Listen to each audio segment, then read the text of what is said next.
ঢাকা বিশ্ববিদ্যালয়ের ব্যবসায় অনুষদ বিভাগে চালু হয়েছে ইলেকট্রনিক লাইব্রেরি সুবিধা।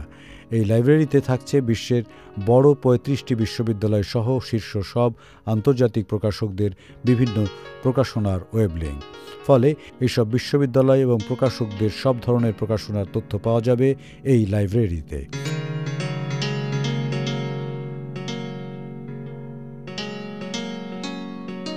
এই লাইব্রেরির মাধ্যমে ব্যবসায় শিক্ষা অনুষদের ৬,০০০-এর বেশি শিক্ষার্থী সরাসরি লাইব্রেরির সুবিধা গ্রহণ করতে পারবে।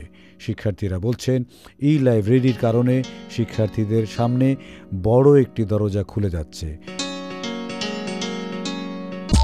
ইসলামী ব্যাংক, সুখবর প্রতিদিন।